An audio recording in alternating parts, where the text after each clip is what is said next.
je vais aborder sur un format de 45 minutes grand maximum, donc ça veut dire, heu, effleurer, effleurer des approches autour de la communication, mais qui c'est comme une invitation ou vécu et pensé comme une invitation à poursuivre l'aventure, de la communication et de la relation humaine. Je vais, lancer mon diaporama, hein, qui a, heu, le l'envie, en tout cas moi l'envie de dépasser, parfois ce qu'on peut appeler un pauvre point pour en faire véritablement un diaporama où il y a peu de texte, mais c'est un appui de mon discours et de mes mots, hein, qui est la base au final de la communication. Donc je lance mon diaporama. Voilà, et c'est parti. Donc vous me dites, hein, si madame Bach, si vous voyez bien On voit le bien, diaporama. oui, Bon, tout va super. bien, merci. Donc j'ai choisi de rentrer par la logique de conflit. Pourquoi la logique de conflit? Parce que, au final, ce conflit part très souvent de quelque chose qui n'a pas été pris en considération, ou tout simplement qui a été mal exprimé. L'idée de Le conflit naît d'un malentendu, c'est-à-dire on s'est mal entendu.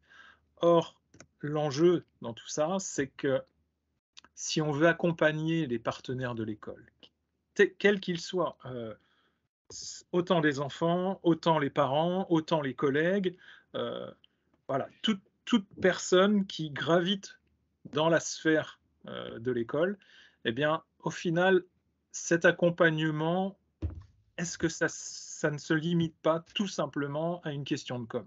Une question de communication? Heu, je ne vais pas rentrer aujourd'hui et parce que le temps nous manque, mais même autrement, heu, dans cette logique de communication par un exposé de la théorie, parce qu'en appui de ce que nous dit Einstein, la théorie, c'est quand on sait tout et que rien ne fonctionne. Je ne vais pas rentrer non plus dans des détails de la pratique, que je peux développer autrement dans le cadre d'autres formations, en présence.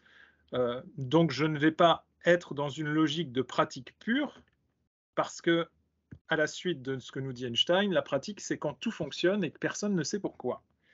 Donc aujourd'hui, je vais vous proposer un mix où on réunit théorie et pratique, c'est-à-dire rien ne fonctionne et personne ne sait pourquoi. Voilà, je me propose en 45 minutes de vous expliquer que rien ne fonctionne et que je ne sais pas pourquoi. Donc, je commence par un anti-problème. Pourquoi? Hein, comme je le disais, c'est que notre cerveau a cette fâcheuse tendance et notre cerveau reptilien, à penser négatif avant de penser positif. Il faut 5 pensées positives pour compenser une pensée négative. Donc, vous voyez l'importance, ou en termes de temps en tout cas, le traitement d'une information positive est 5 fois plus long qu'une information négative.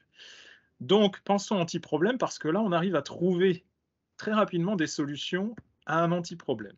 Cet anti-problème, c'est celui-ci: comment faire en sorte de braquer votre interlocuteur pour que la relation dégénère?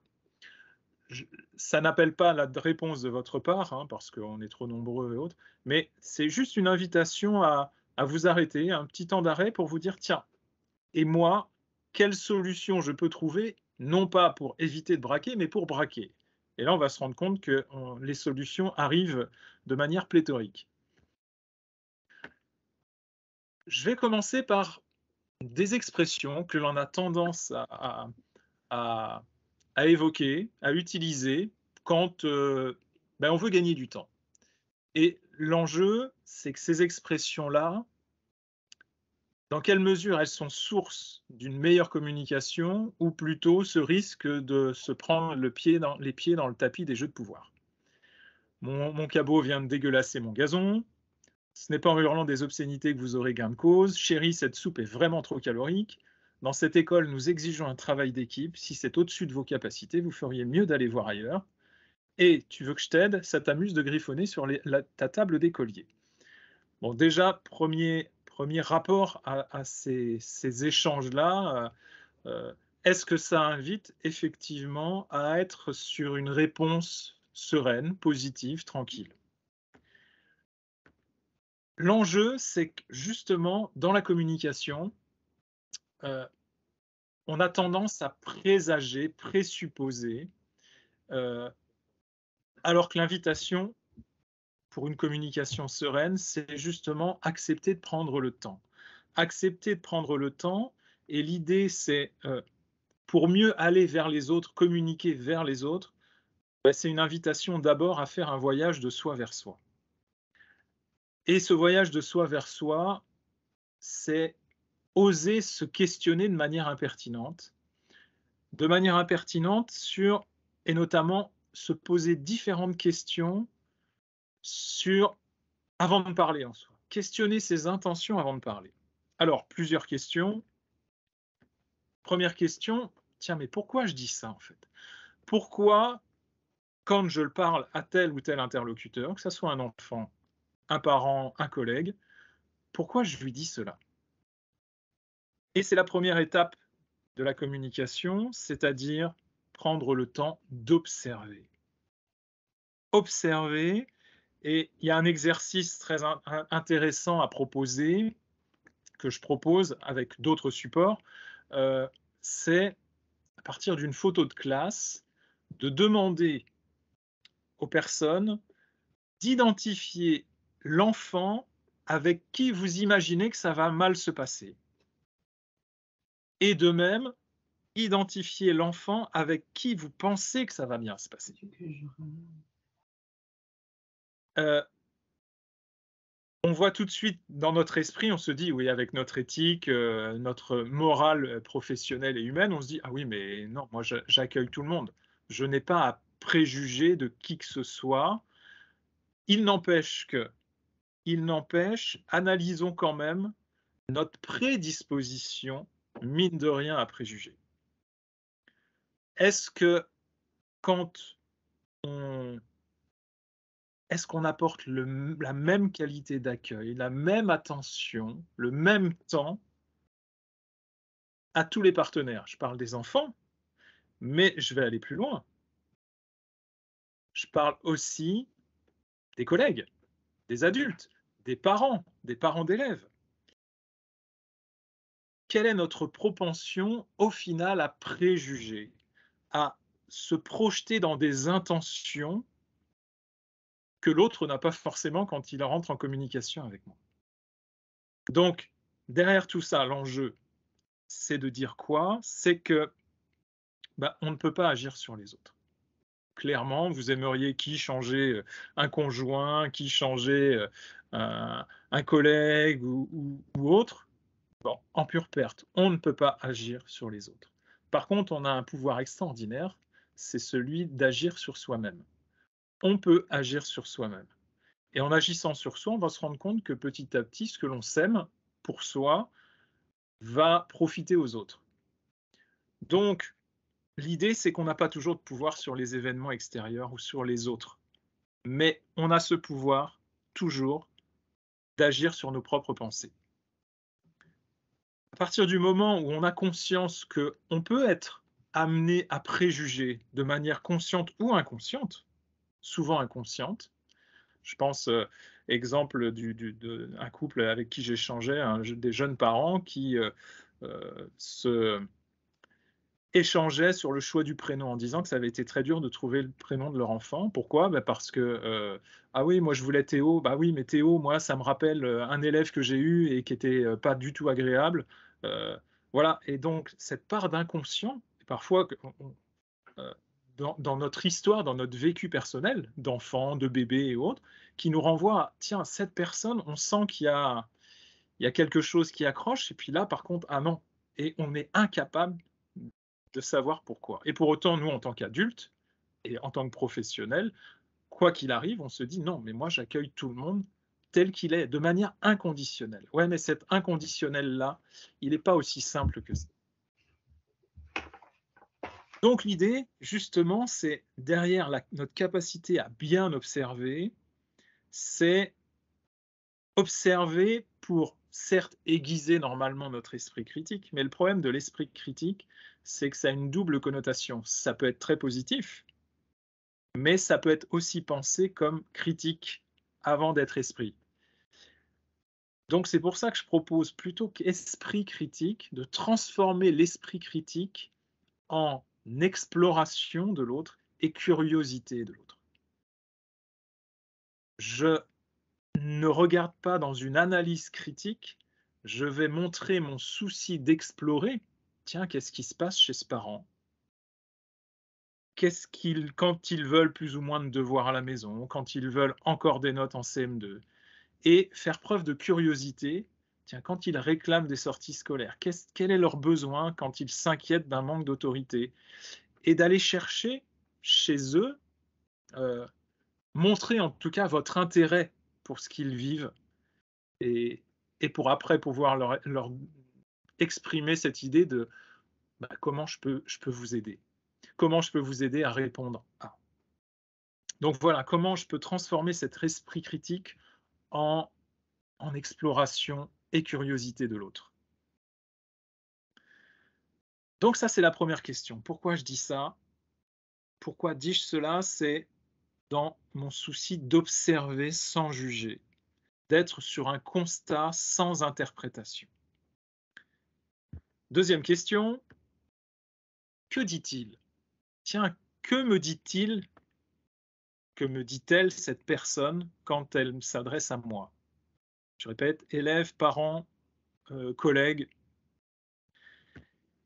Et là, on est dans une deuxième élément de la stratégie de communication, c'est écouter.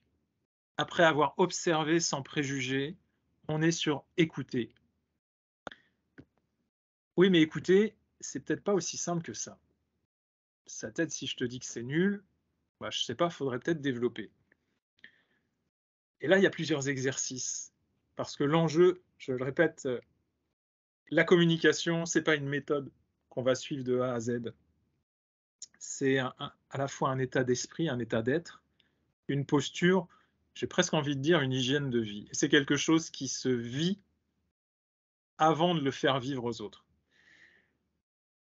Et il y a plusieurs exercices, et j'en propose plusieurs. Le dit tu m'écoutes, ou j'invite en binôme une personne à parler sur n'importe quel sujet pendant 3 minutes, et l'autre doit écouter sans intervenir, sans couper la parole. Et moi, le premier, je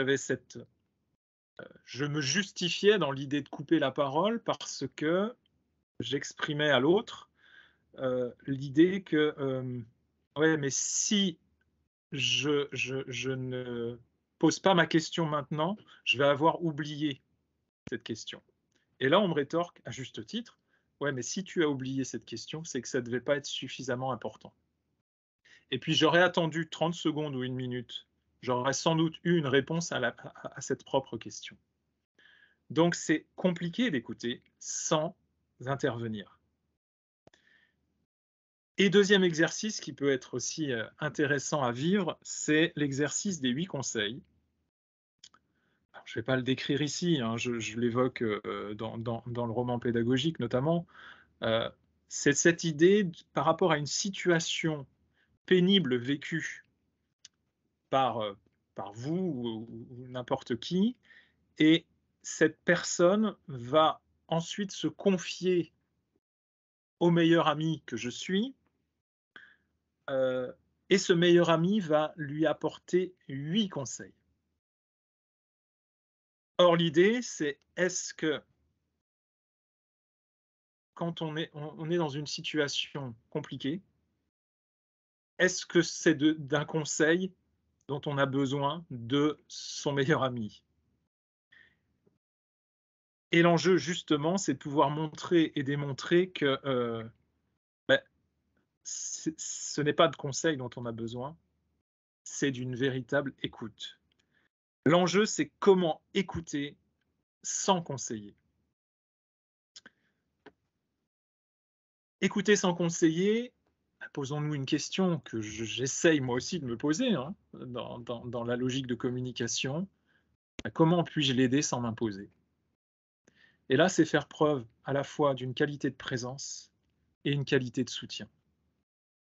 Qualité de présence, c'est accepter de ralentir le rythme.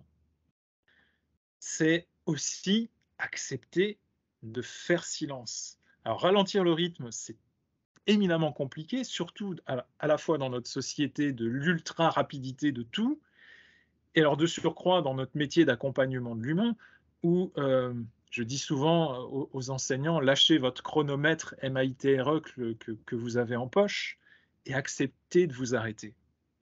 Mais ça, c'est compliqué d'accepter de s'arrêter, de prendre le temps, parce qu'on a l'impression d'être toujours débordé par le temps.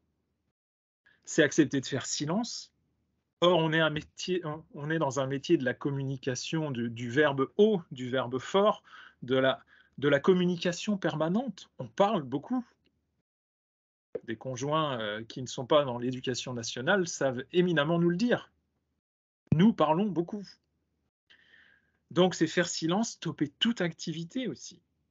Couper les ondes parasites, hein, des expériences que j'ai pu mener formation et que j'avais proposé, il me semble, dans le premier webinaire, l'idée de couper son téléphone.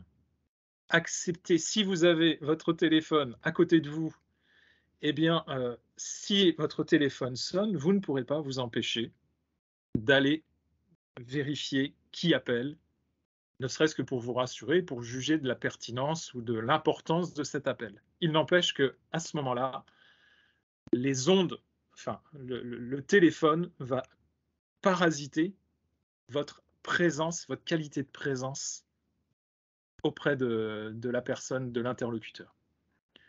Donc derrière la présence, c'est aussi le soutien. C'est effectivement écouter sans intervenir, donc envoyer des accusés de réception, notamment avec le corps. Et là, le corps, il ne peut pas mentir. Si vous êtes un peu las de ce que l'autre vous dit, si vous êtes un peu agacé, ça va se traduire dans votre corps. Un haussement de sourcil, une lèvre qui frétille, enfin, ça va se voir et ça, on ne peut pas tricher, on ne peut pas contrôler notre corps. Et puis surtout, éviter les conseils, surtout quand l'autre ne l'a pas demandé. En fait, c'est ça l'enjeu. On peut conseiller, mais si l'autre ne l'a pas demandé, on va d'abord prendre le temps de l'écoute. Et c'est une écoute empathique, au juste. Une écoute empathique, prendre le temps de cette écoute empathique. Mais alors l'empathie, c'est quoi? On en parle beaucoup. Avec des traductions de l'empathie que je trouve parfois un petit peu en deçà de la réalité de l'empathie. J'ai pu voir, et même dans les programmes d'enseignement moral et civique, dans l'axe sensibilité, l'idée de l'empathie, c'est-à-dire se mettre à la place de l'autre. Oui, mais l'empathie, ce n'est pas se mettre à la place de l'autre. Parce que si on se met à la place de l'autre, on fait preuve, l'autre qui est dans le trou, eh bien, se mettre à la place de l'autre, c'est aller dans le trou avec, au risque, effectivement, d'y rester. Et là, on est dans de l'empathie plutôt sympathie, c'est-à-dire fusion-confusion. On va avec l'autre, on va chez lui. On est aussi dans la compassion. L'empathie, ça n'est pas la compassion. La compassion, c'est mon pauvre, pauvre de toi, je partage ce que tu vis. Ouais, mais je le partage, non pas dans le trou, mais au-dessus du trou. J'ai de la peine pour toi, je pleure même avec toi. Et la compassion, c'est pas du soutien. Donc l'empathie, c'est quoi? L'empathie, c'est justement non pas se mettre à la place de l'autre, mais se réserver une place en soi pour mieux être disponible et mieux accueillir ce qui se passe chez l'autre. L'empathie, dans le dernier schéma, c'est ça, c'est je suis à côté, je ne suis pas dans le trou avec l'autre, et je vais t'aider à trouver les moyens de t'en sortir. Et si malgré ça, là, tu n'y arrives pas, là, l'autre peut me demander un conseil. Et puis, je vais peut-être descendre une échelle parce que là, la corde que je lui tends n'est pas suffisante pour l'aider à sortir du trou. Donc cette dimension empathique, et l'empathie, ça s'apprend. Je fais des formations à la bienveillance. Alors oui, c'est moins facile que d'apprendre de la didactique des maths ou du français, mais c'est quelque chose qui s'apprend, qui se travaille, qui s'entretient, comme un entraînement de sport. Donc deuxième question, que dit-il? C'est pour mieux écouter. On observe d'abord, on écoute, et ensuite, quel est son vécu? Quel est son vécu à l'enfant, à l'adulte, qui lui fait me parler de cette manière-là? Et on est dans la troisième approche de la communication, c'est-à-dire être en capacité d'identifier ses émotions et sentiments derrière les paroles. Bon, je ne vais pas détailler toutes ces dimensions émotionnelles. J'avais pu le faire dans le dernier webinaire ou sur l'ouvrage Tu me fais une place à côté de toi, hein, où tout est décrit de manière détaillée. Mais la dimension émotionnelle est une composante essentielle dans la communication et dans le métier de l'accompagnement de l'humain que nous faisons tous et toutes. Elle n'est pas anodine, elle est véritablement la base. Et cette dimension émotionnelle, quand on fait le point sur notre parcours de vie, notre parcours professionnel en tant qu'enfant, élève et même adulte, on se rend compte qu'on est assez pauvre en expression émotionnelle, dans ce qu'on appelle cette intelligence émotionnelle. On a peu été formé, informé, éduqué à cette capacité à faire preuve d'intelligence émotionnelle, à nommer ce qui se passe en nous. De même, on n'est pas très au clair toujours entre la différence entre émotion et sentiment. L'émotion, c'est quelque chose qu'on ne peut pas contrôler. Hein, les 6 émotions de base qui traduisent le faciès, le rictus universel, hein, qu'on retrouve sur la planète entière. Et puis le sentiment, c'est une graduation de l'émotion. Une fois l'émotion accueillie, c'est-à-dire ça passe de quelques secondes à 90 secondes, là on ne peut pas la contrôler. Mais au bout de ces 90 secondes, on est capable de réguler l'intensité d'une émotion. Et la régulation d'une intensité d'émotion, c'est ce qu'on nomme le sentiment. Et d'ailleurs, on peut jouer avec les sentiments, on peut tricher avec les sentiments. Le sentiment, en 2 mots. Donc cette dimension émotionnelle, elle est importante. Pourquoi? Parce que, adultes comme enfants, nous sommes des êtres d'émotion. Et quand certains doutent de ça, moi je leur montre cette image et je renvoie à l'idée que oui, on a tous été comme ça. Et qui renvoie aux 2 composantes de l'être humain, c'est-à-dire à la fois l'idée de liberté. Pourquoi? Parce qu'un enfant, dès la naissance, naît avec cette impression qu'il peut agir sur le monde qui l'entoure. Preuve en est, un bébé pleure, il se passe quelque chose. Un parent arrive, plus ou moins en colère, plus ou moins soutenant, plus ou moins doux, mais il se passe quelque chose qui contribue à l'idée qu'on peut agir sur le monde qui nous entoure en toute liberté et qui fait écho donc à notre besoin de stimulation. Mais le pendant de cette liberté et de stimulation, c'est la peur de l'abandon qui renvoie à l'attachement. Cette peur de l'abandon qui, enfant comme adulte, nous fait toujours avoir peur de blesser ou de froisser l'autre, et en même temps, on crée l'idée de contourner, d'être dans cette stratégie d'évitement de la frustration. Or, cette stratégie d'évitement de la frustration fait que on recule encore plus le moment où l'enfant va rencontrer la frustration et va apprivoiser cette frustration. Donc c'est une vraie invitation, et en échange avec un pédopsychiatre, de me dire, mais suscitons, créons une rencontre la plus précoce possible avec la frustration, mais à dose homéopathique. Donc la rencontre avec l'échec, ne l'évitons pas, pour faire en sorte que toute personne, tout enfant, puisse se familiariser avec la frustration en, en douceur, à dose homéopathique, et qui va lui permettre de mieux réguler ensuite cette frustration. Donc derrière le couple, enfin l'attachement, c'est ce besoin de sécurité. Donc si on prend en compte dans la communication et la compréhension de l'interlocuteur, quel qu'il soit, ces deux composantes de l'être humain, c'est-à-dire ce couple liberté-attachement, liberté-contrainte, stimulation-sécurité, ça va nous aider à mieux comprendre ce qui se joue chez l'interlocuteur parce que ce couple liberté-attachement, liberté-contrainte participe de la construction de notre identité personnelle. Alors, comment faire, que faire face à une expression émotionnelle?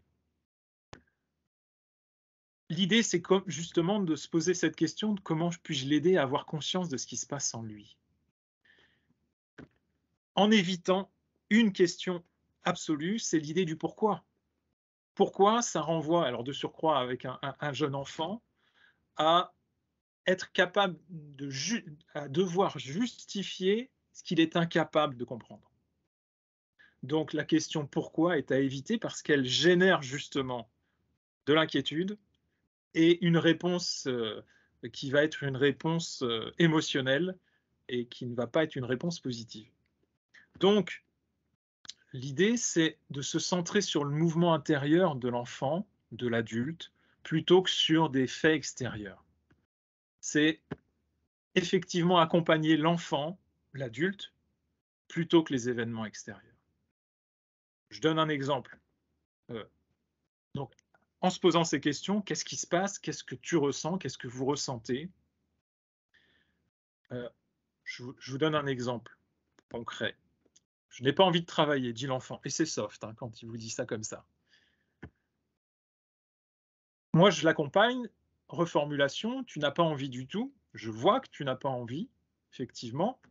Au fond de moi, je peux penser, il faut travailler si tu veux réussir plus tard. Tu n'as pas le choix. Mais je vous rappelle qu'on est maître de nos pensées. Donc, j'ai le droit de le penser. Est-ce que pour autant je vais l'exprimer? Là, je ne pense pas. Par contre, ce que vous allez exprimer, c'est: «OK, tu as le droit de pas avoir envie. Je peux comprendre ça. Tu préférerais continuer à jouer, je peux comprendre ça aussi, mais» et c'est là où vous posez la contrainte, «tu as le droit de, mais tu n'as pas le droit de l'exprimer en criant, en tapant, en blessant, en insultant» et cetera. Et il est là notre repère de la contrainte dans la liberté. Alors comment éviter l'interprétation, ce que j'ai bien voulu entendre? Là, je vous ai parlé de l'enfant, je vais vous parler aussi de l'adulte. Première étape, c'est accueillir non verbalement, par le regard, par la présence. Je suis à l'écoute des signaux physiques du parent, de l'enfant, de tout interlocuteur. Et puis ensuite, comme je vous le disais, je vais me centrer sur le mouvement intérieur du parent plutôt que sur les faits extérieurs. Que ressentez-vous? Pour ensuite mettre des mots sur son ressenti. Je vois que vous êtes en colère, je vous sens triste, vous avez peur, c'est bien ça, on s'assure de. Pour ensuite reconnaître le droit à l'expression émotionnelle. Parce que de toute façon, cette émotion, elle est là. On ne peut pas la contrôler, on ne peut pas l'empêcher. Donc le fait de reconnaître ce droit à l'expression émotionnelle, vous avez le droit d'être en colère.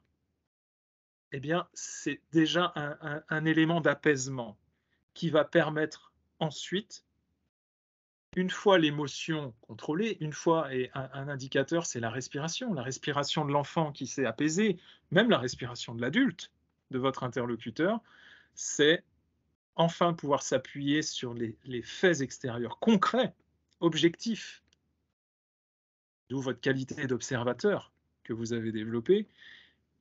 Et là, vous allez pouvoir poser, qu'est-ce qui se passe qui explique telle émotion, telle colère, telle tristesse, telle. Est-ce que vous êtes capable de m'expliquer ce qui se passe ou ce qui explique cette colère-là? Donc l'enjeu, en fait, pour une qualité de communication, c'est comment je passe de l'éponge émotionnelle que je suis, et voyez le risque d'une sympathie, se mettre à la place de l'autre, ben, c'est qu'on va être l'éponge émotionnelle de l'autre. On va aller chez lui, on va s'installer chez lui avec ses exigences à lui, les critiques, les reproches, les exigences, et qui vont alimenter pour moi une communication défiante, réactionnelle. Ouais, ce parent, il se prend pour qui? Ou quand tu me parles comme ça, bah, c'est elle qui est nulle, qui est incompétente. Ouais, mais, et notre cerveau reptilien est très vigilant par rapport à ça. Il va renvoyer l'idée que, ah ouais, mais elle a évoqué nul, faible, incompétent, mais et si elle avait raison, cette personne? Et là, on va se raconter toute une histoire, c'est-à-dire qu'on va aller piocher dans nos souvenirs tous les éléments qui vont donner raison à cette personne. Parce qu'on est l'éponge émotionnelle A. Donc l'enjeu, c'est de passer de cette éponge émotionnelle à faire sa bulle émotionnelle. Il y a différentes stratégies, jusqu'à de la visualisation mentale de la bulle, hein, mais pour s'appuyer sur ces valeurs fondamentales, authentiques, ces valeurs fondamentales authentiques qui font que, peu importe la météo extérieure comme la météo intérieure, je sais que je peux compter dessus. Et cette bulle émotionnelle que je me fais va me permettre de, non pas habiter chez l'autre, mais d'être vraiment chez moi et de mettre de la distance avec l'interlocuteur qui va me faire dire, mais quand elle me parle comme ça, cette personne, qu'est-ce qui se passe chez elle pour qu'elle me parle de cette manière-là? Et toutes les critiques, les reproches, les exigences, mais vous pouvez aller jusqu'à cette visualisation de voir les critiques qui vont rebondir sur votre bulle émotionnelle. Donc il y a toutes différentes démarches, hein, que j'explique et puis qui se vivent là aussi, hein. Il y a la théorie d'une part, mais il faut vivre les choses.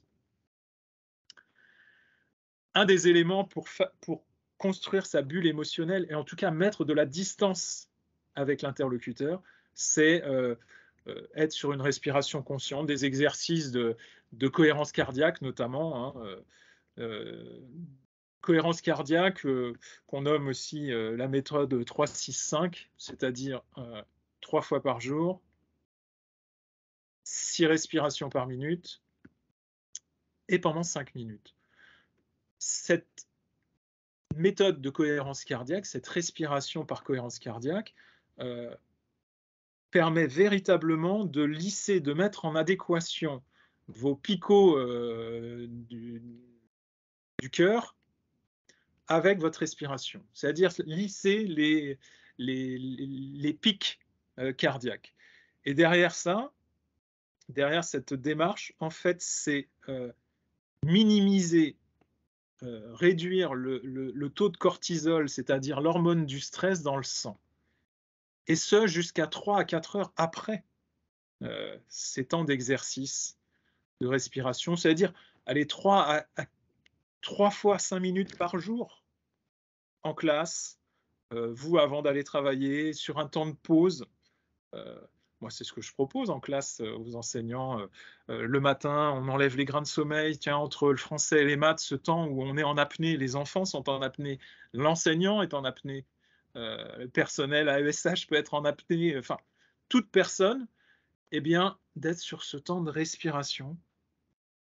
Ça peut être aussi faire 3 tours de la cour de récré, ça peut être aussi du chant choral, 5 minutes, 3 à 4 fois 5 minutes par jour. On a l'impression que c'est du temps de perdu, mais c'est surtout du temps de gagné dans la qualité de relation qu'on va pouvoir poser et notre disponibilité vis-à-vis de l'autre. Une des composantes essentielles de la communication. Un élément pour justement gérer et accueillir les émotions, c'est la marelle des émotions. Je vous en avais parlé j'en avais parlé dans le webinaire précédent, je l'évoque dans l'ouvrage Tu me fais une place à côté de toi.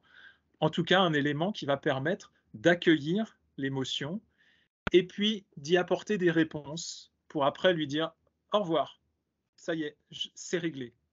Et ça peut durer 90 secondes, ça peut suffire. Donc je ne m'étale pas par rapport à cette situation-là. Donc Troisième question, quel est son vécu?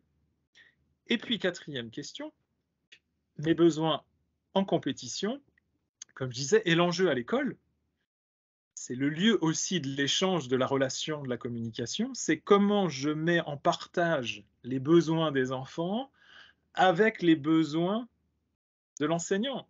Comment je mets en partage les besoins des parents avec les besoins des enseignants. Et pour ça, pour les mettre en partage, il faut communiquer dessus, exprimer ces besoins. D'où la démarche d'identifier et nommer ces besoins. Je sais ce que je pense, nous dit Vygotsky, hein, mais de l'importance justement d'exprimer ces besoins. Moi, je sais dans ma tête ce que je pense et dans mon cœur, mais est-ce que l'autre sait? Non, et on ne peut pas deviner, sauf à l'idée de se mettre à sa place, sauf qu'on n'est jamais à la bonne place, parce qu'on présage qu'il pense ça, que ses besoins sont ceux-là, mais au final, on n'en sait rien. D'où les démarches, hein, et j'évoquais l'idée d'un voyage de soi vers soi d'abord pour mieux aller vers les autres, pour mieux communiquer avec les autres. D'où cette démarche de clarification des valeurs personnelles que je peux proposer au service de ces gestes professionnels et de ces gestes de communicant. Raisonner besoin, c'est justement ne pas présager des besoins de tel ou tel, ne pas rentrer en conflit parce que là, forcément, les besoins ne sont pas forcément partagés. Il y a d'un côté, c'est mon fils, ah ben oui, mais de l'autre, c'est mon élève. Et les besoins ne sont pas toujours partagés, mutualisés. D'où l'importance d'être capable de nommer aussi, de mettre des mots précis sur ces besoins. La démarche de clarification, c'est passer par un filtre qui renvoie, qui aide au final à identifier ces valeurs fondamentales qui vont vous aider justement à faire votre bulle émotionnelle et à être chez vous, bien ancré chez vous. Pour cette démarche, hein, voilà, je vous en présente juste une esquisse. Normalement, il faut à peu près 1h30 pour le faire. Mais 1h30 où on prend le temps de se faire du bien par une démarche spécifique de filtre. On passe de ces 50 valeurs personnelles ou qualités à 3 valeurs dites authentiques. Je ne vais pas plus loin dans la démarche, mais ça nous aide vraiment à poser ces points d'ancrage qui vont vous aider à faire votre bulle émotionnelle, à savoir véritablement qui vous êtes dans le sens, et ce n'est pas une dimension psychologisante, hein, je n'en ai pas la compétence autre, c'est nous aider justement à être au clair avec nous-mêmes et ne pas être surpris de nos réactions quand émotionnellement parlant, on n'est pas bien. Et pour justement aider à mettre des mots sur les besoins de chacun, et d'abord ses propres besoins. Bon, il y a des exercices sur du photolangage où justement la question à poser, là, c'est de choisir l'image qui dit le mieux pourquoi vous êtes devenu enseignant, accompagnement de l'humain ou autre. Et d'expliquer pourquoi vous avez choisi cette image plutôt qu'une autre. Et même logique, consigne suivante, c'est choisissez l'image qui dit le moins pourquoi vous êtes entré dans le métier d'enseignante ou d'accompagnant de l'humain, etc. Et cette démarche-là, elle est proposée aussi aux enfants. Claudine Leleu, pardon, psychologue belge, proposait des démarches pour aider les enfants aussi à nommer leurs propres besoins. Mais si vous voulez accompagner des enfants et même des parents dans la capacité à nommer leurs propres besoins, il faut que vous-même, vous soyez en capacité de nommer vos propres besoins. Je disais tout à l'heure, on est assez pauvre en expression émotionnelle, notamment au niveau des sentiments.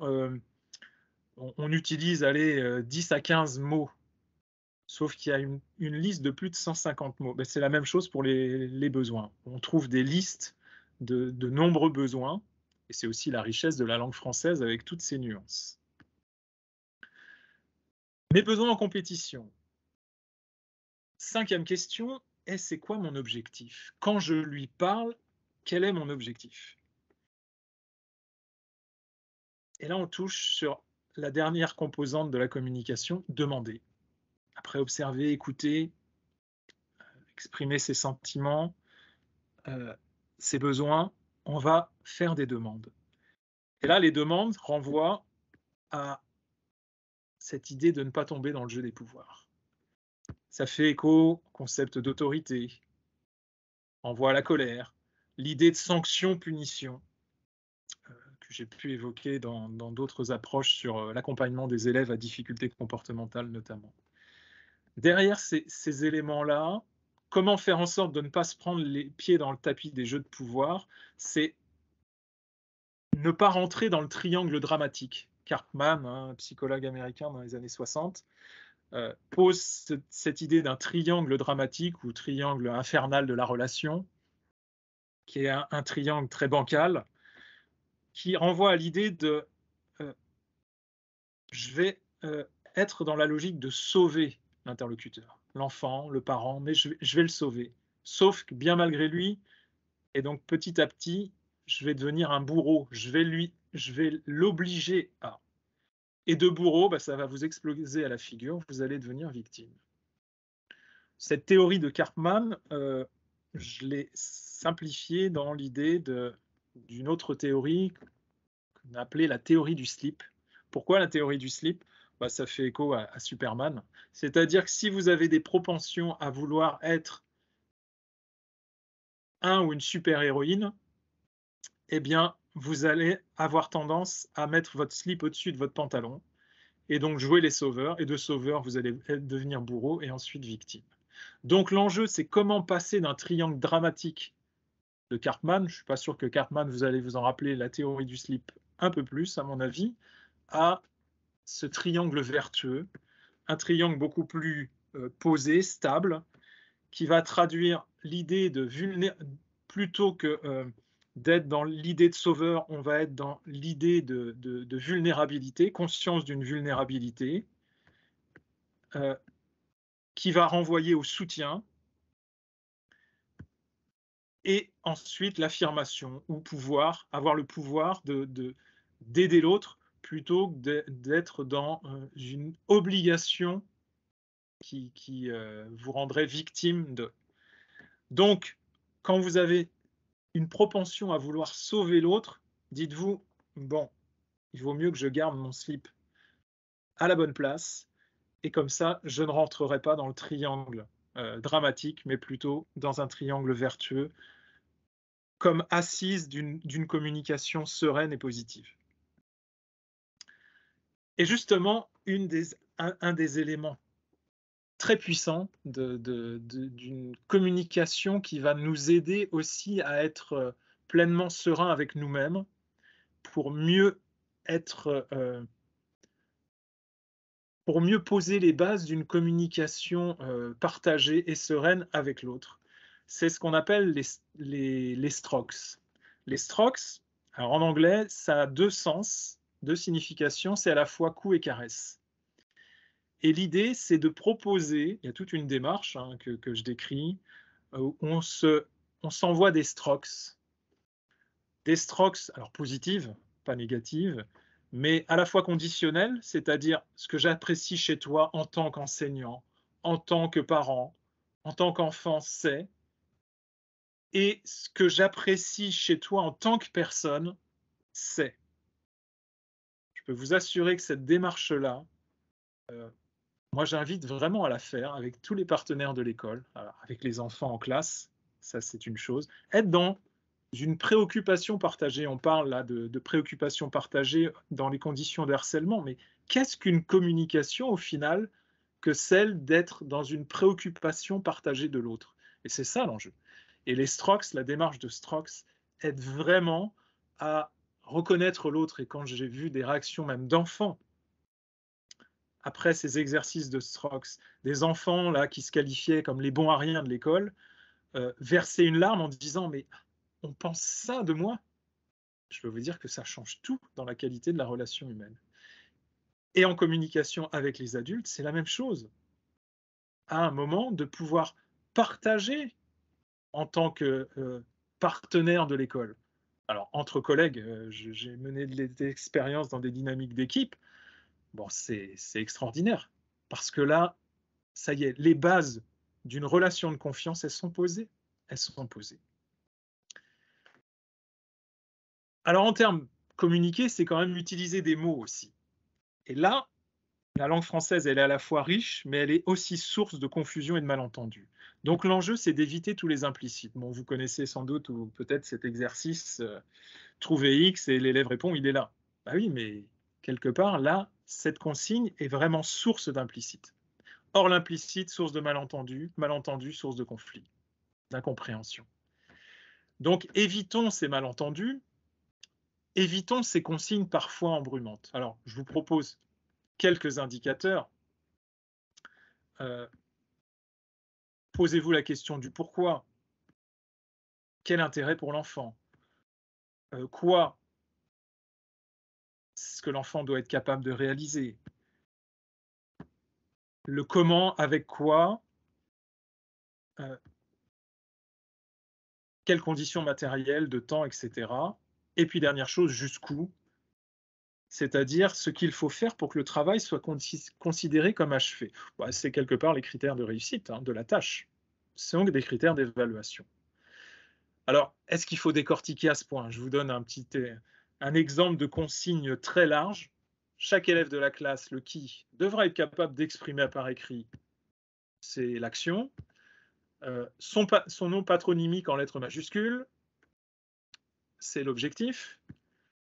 Ce nom sera écrit en haut à gauche d'une feuille simple de son classeur en utilisant un stylo.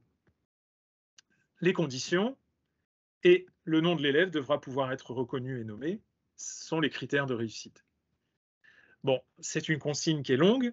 Il peut y avoir un risque de surcharge cognitive et on délaye les mots et le sens.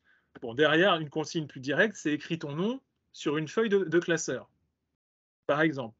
Mais avoir cette vigilance de se poser la question de derrière les mots, comment c'est entendu et reçu, ça, il me semble, c'est un élément important qui va vous permettre de compléter, affiner votre consigne pour éviter tout malentendu.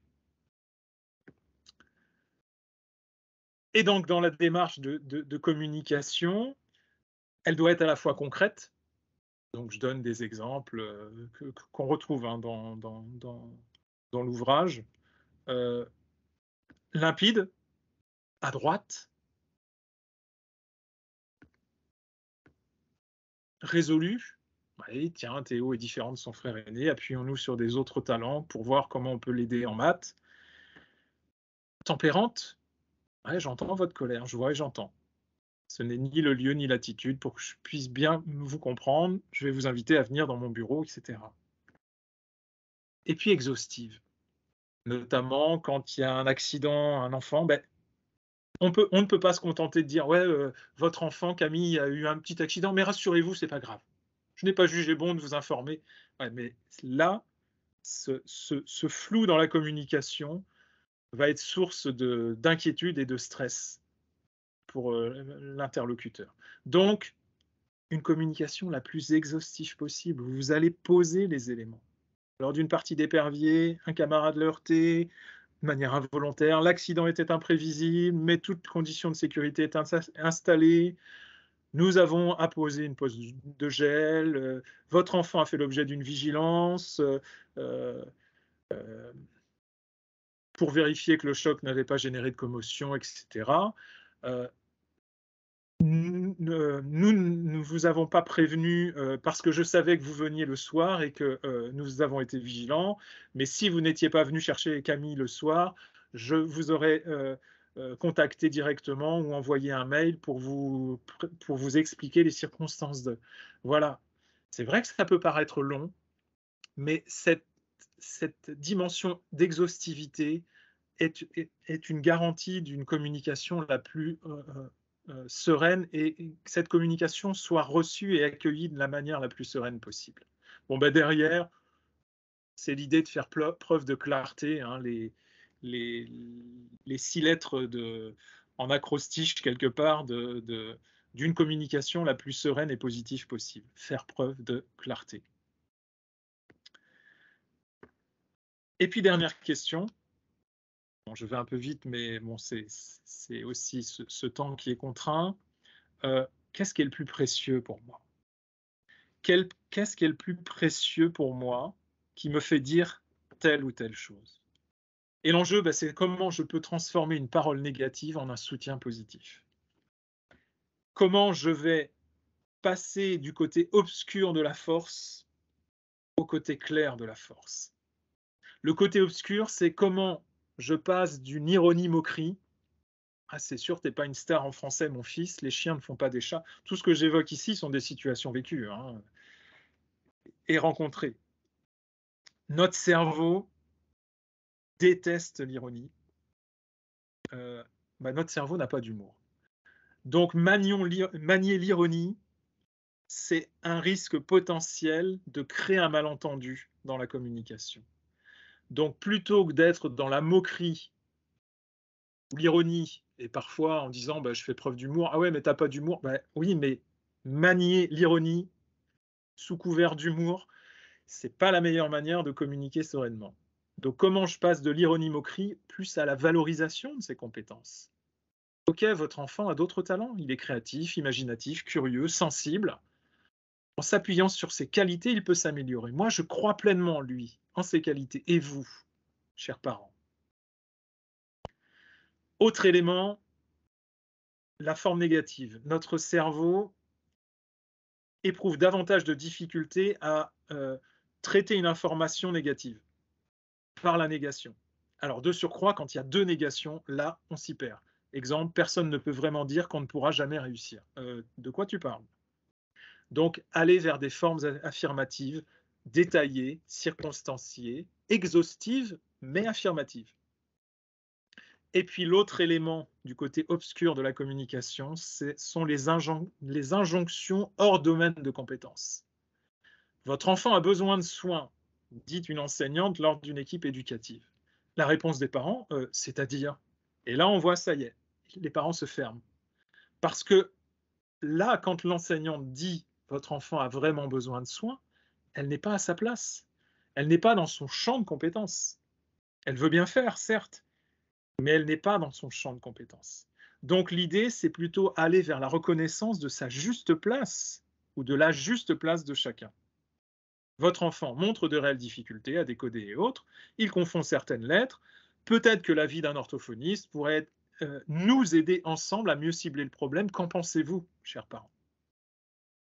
Donc voilà comment on peut, l'importance de transformer une parole négative en soutien positif. Mais pour ça, il faut qu'on lutte contre notre cerveau qui a cette prédisposition à penser négatif avant de penser positif. Et donc au final, communiquer pour prévenir un conflit. L'enjeu derrière tout ça et la fin de toute fin, c'est communiquer sereinement pour éviter tout malentendu, source de conflit. Quand tu me mets une mandale dans ma tronche, je me sens tout refermé, je n'arrive plus à combler mon besoin de contact, j'aimerais que nous parlions davantage. On ne cogne plus alors? Non, après avoir discuté. Derrière les étapes que je viens d'évoquer là, quand tu mets une mandale dans ma tronche ou autre, je mobilise en fait les étapes clés de la communication non violente de Marshall Rosenberg, par exemple. Quand tu mets une mandale dans ma tronche, constat, observation. Je me sens tout refermé, expression des sentiments. Et je n'arrive plus à combler mon besoin de contact, besoin. J'aimerais que nous parlions davantage, demande. Bon, en théorie, ça nous paraît hyper simple, ça. Ouais, mais en théorie, oui. Mais dans la pratique, je répète, c'est éminemment compliqué d'appliquer ces situations-là. Alors de surcroît, quand émotionnellement on n'est pas serein, quand on n'est pas au clair avec notre sentiment de compétence, euh, mais d'où l'importance de cette hygiène, de cet entraînement permanent, qui fait que petit à petit, vous n'aurez plus besoin de porter attention sur votre démarche de communication parce que ça sera pleinement intégré et ça fera partie de vous. Ça fera partie de vous si vous trouvez que c'est important. Et donc, dans l'idée, ben, en résumé et en conclusion, la communication en acte, le plus court chemin n'est pas toujours le meilleur. Si je reprends les propositions du début, hein, d'intervention. Votre cabot vient de dégueulasser mon gazon. Bah, je vais plutôt être, quand je vois votre chien laisser des crottes sur ma pelouse, constat, sans jugement, sans utiliser des termes accusateurs qui pourraient être source de conflits, bah, je me sens irrité. Nous avons des enfants qui jouent ici et je veux que le jardin soit un espace sûr et propre pour eux. Besoin. Seriez-vous d'accord d'utiliser ce sachet plastique et enlever la crotte? Je peux vous assurer que l'interlocuteur sera un peu mieux disposé à répondre à votre demande que de lui avoir sorti votre cabot vient de dégueulasser mon gazon. Certes, c'est plus long, mais je répète, le plus court chemin n'est pas toujours le meilleur. Ce n'est pas en hurlant des obscénités que vous aurez gain de cause. Bon, voilà, là aussi, hein, je propose, quand je vous entends m'adresser la parole ainsi, je me sens nerveuse parce que j'ai besoin de coopération et d'une résolution pacifique de nos différends. Seriez-vous d'accord de me dire comment vous vous sentez et de quoi vous avez besoin maintenant au lieu... Ah, pardon, je branche. Au lieu de me dire ce que vous pensez de moi. Bon, là, cette formule, elle est forte, elle est pointue. Hein. Chérie, ta soupe est vraiment trop calorique. Bon, je suis préoccupé par les calories qu'il y a dans cette soupe parce que j'ai vraiment besoin de prendre soin de ma santé. Pourrais-tu me donner un bol de bouillon léger à la place? Et voyez l'importance du je. Vous parlez en votre nom. Vous ne renvoyez pas à l'autre parce que renvoyer à l'autre, c'est toujours créer une communication qui va être critique. Parler de vous, le je, il est vraiment important dans la communication. Et tu veux que je t'aide, ça t'amuse de griffonner sur ta table d'écolier. Quand je te vois écrire sur ta table, vous voyez, je ne suis pas à griffonner, je ne suis pas à gribouiller, je ne suis pas à salir. Ben, je me sens mal à l'aise ou je suis mal à l'aise. Je veux que les tables puissent rester en bon état et propres pour le jour où nous en aurons encore besoin. Serais-tu d'accord pour exprimer tes talents artistiques sur un support plus adapté, comme une feuille par exemple? Alors la conclusion de tout ça, vous allez me dire, ouais, mais on n'a pas l'habitude de ça. Deux, et ça, moi, je l'ai entendu depuis quelque temps sur certaines formations ou certains blogs qui disent ouais, mais ce petit monde des bisounours là, on trouve ça gnangnan. Ouais, mais j'ai envie de vous citer ce que disait Jules Ferry en 1881 dans un texte sur l'éducation civique et morale. Il écrivait: ce qui ne vient pas du cœur ne va pas au cœur. Alors, moi, je crois fondamentalement que justement, l'idée de raisonner, parler avec le cœur aussi, c'est renvoyer à ce qu'est le cœur de notre métier. Nous faisons un métier, tous et toutes, je le répète, de la relation humaine, et ce qui crée le lien entre les personnes, c'est cette relation, c'est cette envie d'aller vers l'autre, et cette idée que vous ne pourrez aller vers l'autre que si vous acceptez d'abord d'aller vers vous-même, de prendre tranquillement le temps de. Alors, si on m'accuse, par exemple, d'être gnangnan, eh ben, j'ai envie de dire tant mieux. Je le prendrai ça comme un excellent élément de communication et de valorisation personnelle, parce que si derrière gnangnan, ça veut dire avoir le souci de l'humain, avoir le souci de l'autre et de la relation de l'autre en toute douceur et en toute sérénité, eh ben, je suis ravi d'être gnangnan. Voilà, je vous remercie de cette écoute. Je sais que c'est un peu rapide, j'en ai conscience, mais bon, c'est un petit temps pour une invitation à oser, à poursuivre l'aventure et je serai en tout cas pleinement à l'écoute et sans interrompre. Et, si des écoles, des circonscriptions, des différents partenaires ont envie de poursuivre l'aventure, ça sera avec un grand, grand plaisir.